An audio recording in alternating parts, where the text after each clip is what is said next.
మీ business ఏదైనా మీ ఊర్లో promotion చేయాలంటే అది సుమన్ టీవీతోనే సాధ్యం. ఇప్పుడే సంప్రదించండి. CHOs గా అంటే కమ్యూనిటీ హెల్త్ ఆఫీసర్స్ గా మేము 2018 నుంచి రూరల్ ఏరియాస్లో ఆరోగ్య సేవలు అందిస్తున్నామండి. మేమందరం కూడా BSc నర్సింగ్ గ్రాడ్యుయేట్స్, అందులో MSc నర్సింగ్ చేసిన వాళ్ళం కూడా ఉన్నాము. కాలేజెస్లో ట్యూటర్స్గా, లెక్చరర్స్గా, ప్రిన్సిపల్స్గా ఉండే పొజిషన్లో ఉండేటువంటి మేము ఈరోజు రోడ్డు మీదకి వచ్చినామనంటే అది మమ్మల్ని ఎంతగా బాధాకరమైనటువంటి విషయాలలో మేము వెళ్తున్నామో మీడియా ద్వారా గవర్నమెంట్కి మేము తెలియజేయాలని ఆశపడుతుంటున్నాము. ఈ రోజున 6 సంవత్సరాలు పూర్తయిన CHOలని రెగ్యులర్ చేయాలని గవర్నమెంట్ ఆఫ్ ఇండియా గైడ్లైన్స్ ఉన్నప్పటికీ కూడా 6 సంవత్సరాలు పూర్తయి 7వ సంవత్సరంలో మేము ప్రవేశించినప్పటికీ ఎటువంటి ఆన్సర్ అనేది మాకు CFW నుంచి రాలేదండి. మీడియా ద్వారా మేము ఒకటే కోరుతుంటున్నాము. మావి స్పష్టమైన డిమాండ్స్. 23% NHMలో 2023లో 189 క్యాడర్స్ ఉంటే 188 క్యాడర్స్కి ఇచ్చి మా క్యాడర్ని మాత్రమే పక్కన పెట్టడం చాలా దురదృష్టకరం. అంతేకాకుండా 2023 నుంచి మాకు ఇవ్వవలసినటువంటి ప్రోత్సాహకారికంగా 15,000 ఇస్తారు. ఆ యొక్క 15,000లో కూడా కోతలు విధిస్తూ కొంతమందికి 0, కొంతమందికి 4,000, కొంతమందికి 11,250 రూపాయలు ఈ విధంగా ఇస్తూ వాళ్ళే డిసైడ్ చేసుకొని అసలు ఎందుకు మాకు ఏ మ్యాట్రిక్స్ ఇస్తున్నారో, ఎందుకు డబ్బులు కట్ చేస్తున్నారో కూడా తెలియనటువంటి పరిస్థితిలో CHOలం అందరము మా యొక్క ఆవేదనని ఈరోజు మీడియా ద్వారా గవర్నమెంట్కి తెలియజేయాలనుకుంటున్నాం. మొత్తం స్టేట్ వైడ్ 10,032 మంది CHOs ఉన్నామండి. ఇందులో 80% ఆడవాళ్ళం ఉన్నాము.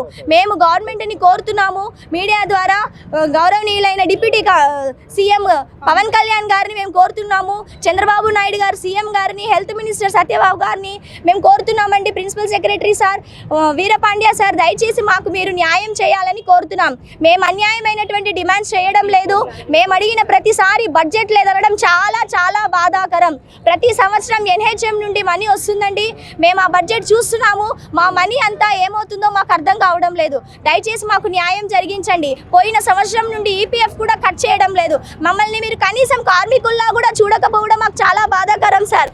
80% ఆడవాళ్ళం ఉన్నామండి. ప్రతిరోజు మా కుటుంబాలను వదిలేసి ఎంతో దూర ప్రయాణం చేస్తూ ఎవరెవరో బండ్లు ఎక్కుతూ మేము పోవాల్సిన పరిస్థితి. ట్రాన్స్పోర్టేషన్ లేదు సార్. రూరల్ ఏరియాస్లో ఎంతో కొండ ప్రాంతాలలో పనిచేస్తున్నారు. కొండ ప్రాంతాల్లో పనిచేసి మా CHOs ఆడవాళ్ళు 3 చనిపోయినారు సార్. వాళ్ళకు కనీసం మట్టి ఖర్చులకు ఎక్స్గ్రేషియా కూడా ఇవ్వలేదు సార్.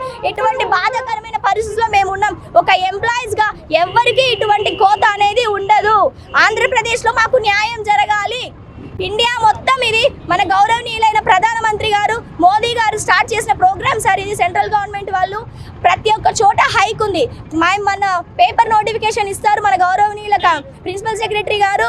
మేము ఈ భారతదేశంలోనే అత్యధికంగా 40,000 ఇస్తున్నామండి. మా స్టేట్మెంట్స్ ఇస్తామండి, బ్యాంక్ స్టేట్మెంట్స్ మీరు చెక్ చేసుకోండి సార్. ఏ ఒక్కరికి కూడా 2 సంవత్సరాల నుంచి 40,000 పడిందా? పడలేదు సార్. మాకు 40,000 పడలేదు. మాకు రావడం లేదు సార్. కనీసం 35,000, 32,000 కూడా రావడం లేదు. మేము దయచేసి మాకు మీరు న్యాయం జరిగించండి తెలుపుతున్నాను. ఈరోజు మేము కడప CHOsగా గవర్నమెంట్ను, మన గౌరవ ముఖ్యమంత్రి గారైనటువంటి CM చంద్రబాబు నాయుడు గారు మరియు మా హెల్త్ మినిస్టర్ గారిని, మా యొక్క అధికారులైనటువంటి మా కమిషనర్స్ ఎవరైతే ఉన్నారో వారందరినీ మేము విన్నవించుకునేది ఏంటి అంటే, ఇక్కడ మేము ఎందుకు చేరొచ్చాము అనంటే, ఎడ్యుకేషన్ సిస్టమ్ అనేది అందరికీ తెలుసండి. మేము ఆయుష్మాన్ భారత్లో, ఈ ఆయుష్మాన్ ఆరోగ్య మందిర్లో 2018లో మోదీ గారు ప్రవేశపెట్టినటువంటి ఒక హెల్త్ స్కీమ్ ద్వారా మేమంతా కూడా ఇక్కడ జాయిన్ అయ్యామండి. ఆ 2018 నుంచి 6 సంవత్సరాలు కంప్లీట్ అయిన ఎవరైతే పూర్తి చేసుకున్న CHOsను గైడ్లైన్స్ ప్రకారము దయచేసి రెగ్యులర్ చేయమని మొదటి విన్నపంగా మీ దృష్టికి మేము తీసుకొస్తున్నాము. ఆంధ్రప్రదేశ్లో ఎంతోమంది ఎంప్లాయీస్ ఉన్నారండి. వాళ్ళందరికీ ఎప్పుడే కానీ ఎవరి జీతంలో నుంచి ₹1 కూడా కట్ చేయరు. కానీ మా జీతాల్లో నుంచి కోతలు విధిస్తున్నారండి. అది ఎందుకు అనేది మాకు తెలీదు. దయ ఉంచి మా ఇళ్ళ మీరు మాకు న్యాయం చేయండి. పెండింగ్ ఇన్సెంటివ్స్ని మీరు దయచేసి అన్నిటినీ పునరుద్ధరించండి, మాకు ఇచ్చేసేయండి. PFని కూడా మీరు మాకు ఇస్తారని మేము ఆశిస్తున్నాము. ఈరోజు మహిళా CHOs ఎంతోమంది మహిళలనే కాదు పురుషులు కూడా ఉన్నారు. 80% మహిళలే ఉన్నారు. వాళ్ళందరూ మాకు పోవడానికి ట్రాన్స్పోర్ట్ లేకపోయినా కూడా ఎంతో ఇబ్బందులు పడుతూ అక్కడక్కడ అడుక్కుంటూ అలాగా వెళ్తూ చేస్తూ ఉన్నామండి. చాలా కష్టపడుతున్నాము. అయినా కూడా మీరు మా కష్టాన్ని గుర్తించట్లేదు.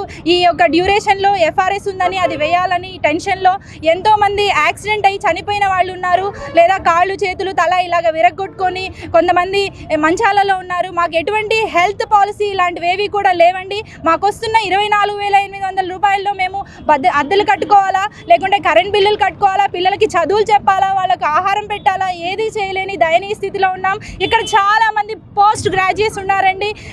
దయ ఉంచి ప్రభుత్వం వారు మా యొక్క చదువును, మా యొక్క నాలెడ్జ్ ఇవన్నీ మీరు పరిగణలోనికి తీసుకుంటారని మేము చేస్తున్నది పోరాటం. ఈ యొక్క ఏదైతే పోరాటం ఉందో మా యొక్క హక్కులండి ఇవి. మా హక్కులను దయచేసి కాలరాయొద్దని మాకు మీరు సహాయము చేస్తారని అర్థిస్తూ మా యొక్క ఈ విన్నపాన్ని మీ ముందు పెడుతున్నామండి.